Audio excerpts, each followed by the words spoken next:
So recently, a bunch of unaired pilots found their way online, dating back to the 90s. What I want to do is look at these pilots and determine two things. One, did it have potential? And two, how different would popular culture be if this pilot was picked up for series?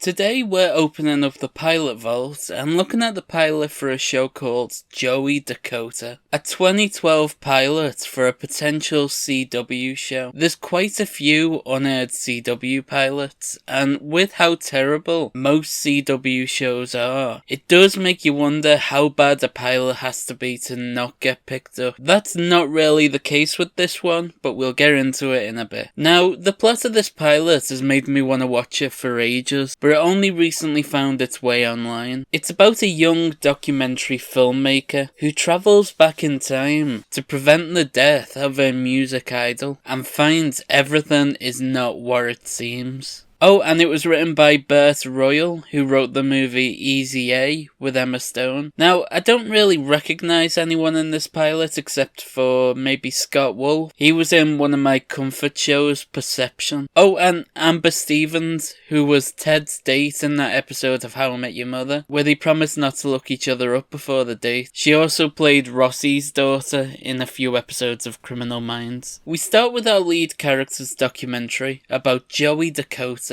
a big rock star from the 80s and 90s. He was basically Kurt Cobain. He took his own life. They were rock stars. They're very similar. Maya then reveals her connection with the dead rock star. Her dad was his manager. I like how they didn't even try to make these photos look like they were taken in the 90s. They were clearly taken the day before. At least whip out an old camera and stick some Polaroids up there or something. So like I said before, I've only ever seen Amber Stevens in Criminal Minds and that one episode of How I Met Your Mother. But man, she is not a good actor. She plays this role very plain. Like, there's no expression on her face at all. It makes a character feel empty-headed. There's nothing going on in there. We cut to the next day, where we have quite a funny bit. Maya swears at her ex-boyfriend, who isn't there, saying that she isn't obsessed with Joey Dakota. Then it reveals her walls covered in his photos like she's a teenage girl. Maya then gets dressed on screen, conveniently covering everything up. It always confuses me when they do this, when characters get dressed discreetly so they don't have to cut the cameras. Remember that episode of Westworld where Dolores got ready for work in front of her roommate? I swear she forgot to take off her pyjama pants or something. There was something weird like that, but they just didn't want to cut the camera, so Maya is getting ready to go out when suddenly she gets a CD pushed under her door with a message saying that Joey did not unalive himself. And she puts that thing right into her laptop. She's just asking for a virus, isn't she? Maya then faints and she wakes up in the 90s. Joey Dakota has just finished the show and his band pick her up and throw her into the van. She's obviously freaked out that a man long dead is stood in front of her. Honestly, given the track record of what rock stars used to get up to, she got off relatively lightly by just waking up with a headache. Joey Dakota is very... what's the word for it? He's very CW. If I had to choose the CW star out of a lineup and I saw him, I'd pick him straight away. Maya goes to a mirror and tells herself that it's all a dream, but she may as well have fun while she's there. Which,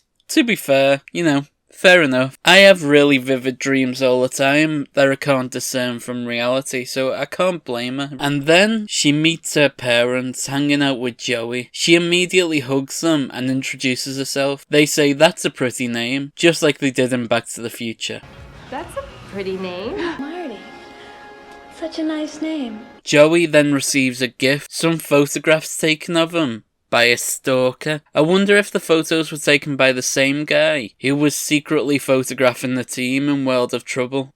It'd be proper funny if all these unaired pilots were connected, like some sort of unaired pilot cinematic universe. I'd love that. Maya and Joey then do some singing. She then tells Joey You can't let psycho fans hold you hostage. Which is technically true. If you tell someone who is holding you hostage that you want to leave, then they legally have to let you go. Maya tells Joey about the documentary she's made of him in the future, as they are climbing the Hollywood sign. Now, I love scenes set on the Hollywood sign, but I can't help but feel like the proportions here are all off. The thing looks really small when they stood on it. I thought this thing was huge. Maya and Joey kiss on top of the Hollywood sign. In the 90s, Joey lives in the same apartment building that Maya lives in the future. She says hello to the receptionist, who is a lot younger than he was in the start of the episode. She then attempts to warn her dad about how he's going to die in a car crash in the future. Once she's back in her apartment,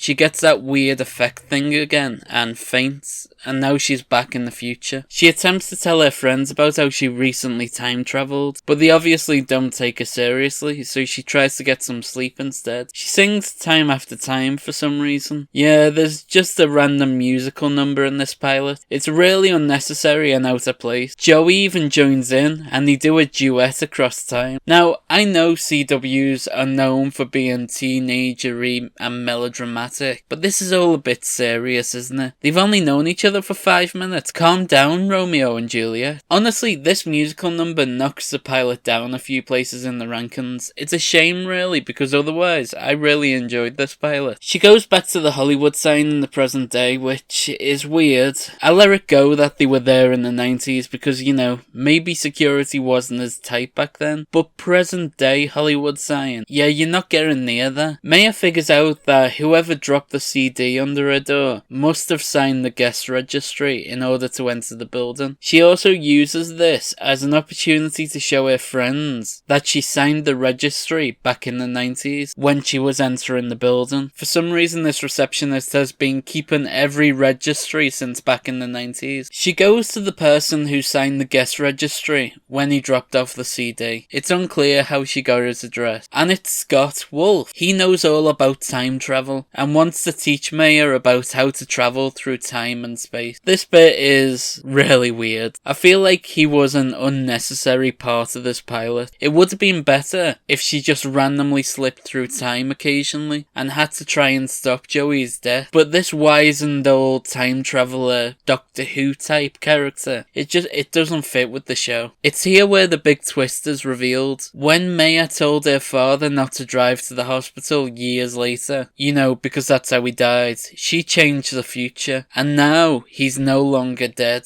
but he is in prison, accused of murdering Joey Dakota. So now she has to fix all this. It reminds me a bit of The Flash and how Barry Allen has to save his father from serving a life in prison for a crime he didn't commit. I'm sad we'll never get to see Maya meet her father in the present day and see if he recognises her as being the woman from the 90s. There's so many questions I have about this pilot. I'm gutted that I'll never get to see more of it. I do feel sometimes like I'm setting myself up for disappointment with this series. I have to sit through a lot of crap.